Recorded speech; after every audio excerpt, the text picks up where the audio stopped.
Hi everybody, Mayor Cam Guthrie here, and this is your final update on the proposed 2025 budget that's coming to Council and the community to look for final adoption. A little bit going back in time, just as a reminder, the originally proposed budget for confirmation for 2025 was looking at an almost 10% property tax increase.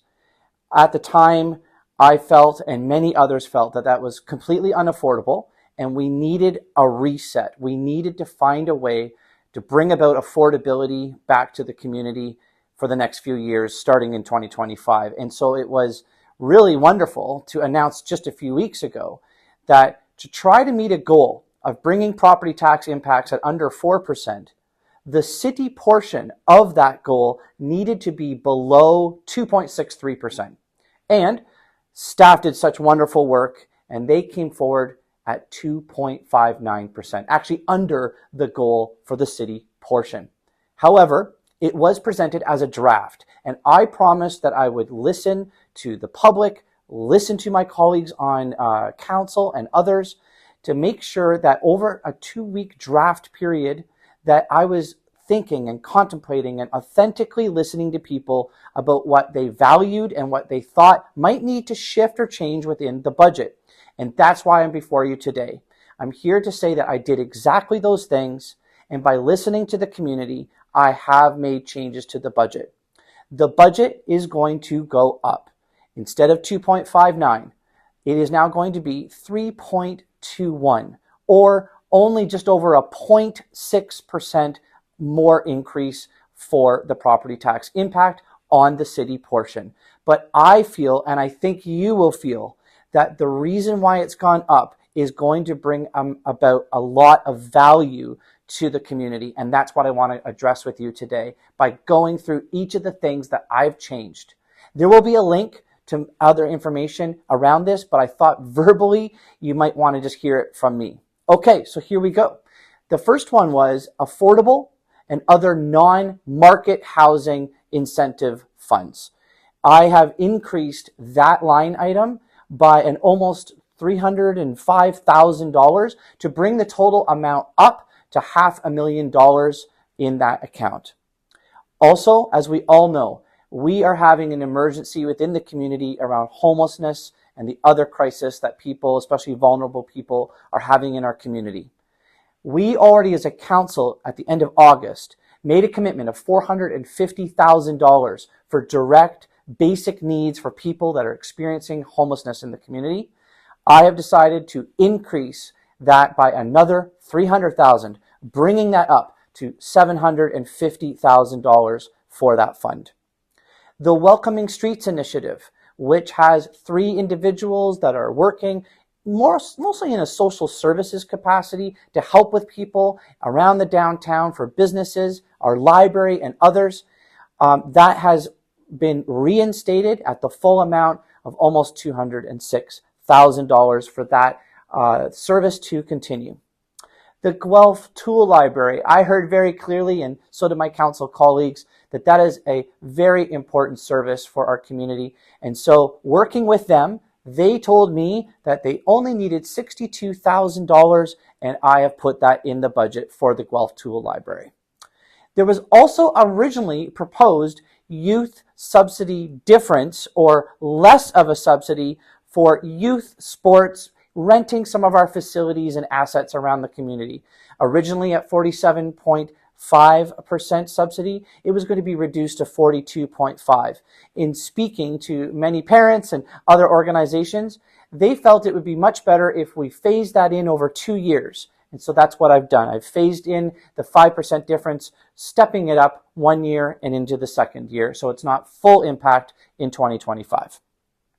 Also, we have a lot of things that are called CBAs, Community Benefit Agreements.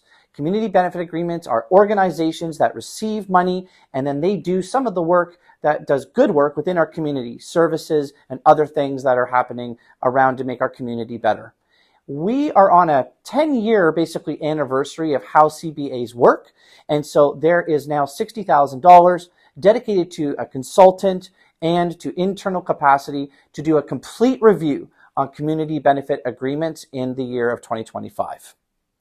I've also decided not to pause fully the transit expansion for Route 5. That, due to onboarding processes, will start next year, and instead of it being delayed, I have put that right back into the budget. And so in the fall of next year is when Route 5 will start back up for that capacity, and it won't be delayed any further. I heard that very clearly, and so I've added that in. Speaking of transit, I got a couple more really important announcements. Already in the budget was going to be free transit for high school students between 5 o'clock on Monday through Friday and on weekends. It also included free transit 1 day a week for seniors. However, in listening to a lot of high school students, I heard that they would really love to have free transit for the entire summer, for all of July and all of August. And so I've put that in the budget, and that will be there for 2025 as a full pilot project. And the last thing is, Guelph is blessed to have an amazing, affordable bus pass. For those that are really in need of help with transportation, we have a very discounted rate and subsidy for people that are experiencing some financial difficulties. We have 3 tiers, and the lowest 2 tiers are the ones that need the most help with the most affordability to get around our city. I've decided to make those 2 tiers completely free. And so that will help out the most vulnerable in our community moving forward. Forestry works. People that go around and help with some of the trees and limbs and other forestry, that was something that I heard throughout the last couple of weeks. And so I have reinstated more forestry work so that we can get to forestry issues within our community much quicker. And I also heard very clearly that in 2027, it is Guelph's bicentennial. That is an important party as a city that we need to have. Originally, there was almost $900,000 to $1 million going to be put into that party. I felt like that was too much, but I heard very clearly that 0 was also not a good idea. And so as seed funding just for 2025, I have put $100,000 into that budget so that we can start to figure out ways of making sure we do have a great celebration as a community in 2027. And finally, we're going to have some other capital projects that I heard very clearly from the community that they were looking forward to them. And in consultation with staff, I have added these to the budget. The first is advancing a crosswalk at Margaret Green Park, especially where the new splash pad will be opening. That's already a very, very busy area, and we feel that it is necessary to have not only the study done next year, but also the actual implementation of building that crosswalk there. So that is now in the 2025 budget. Culture is an important part of our city. In listening to some of my colleagues, especially on council, I have added more investments into culture, and so that will now not be delayed, and so there'll be some good investments in culture moving up. And finally, trails, that also is looking to be deferred, but we are reinstating some funding into trails as well. Now, specifically, accessibility is an issue that I heard around the community and around playgrounds and other trails. So the money that's been put into the budget will really be earmarked for a lot of work and prioritization around making playgrounds and access to playgrounds around our community much more accessible to people that are having those accessibility needs. And this is the last one. Yes, it's been going around a lot in the last month.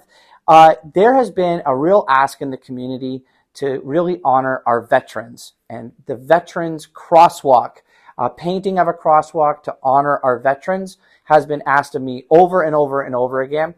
And so that has been added to the budget, and that is going to be accomplished within our existing resources, but it will happen in 2025. That is all of it.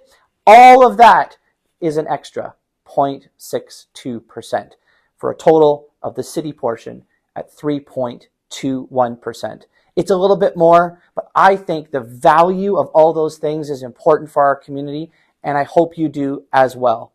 We originally were looking at an almost 10% budget It is now much more affordable for property taxpayers across the city.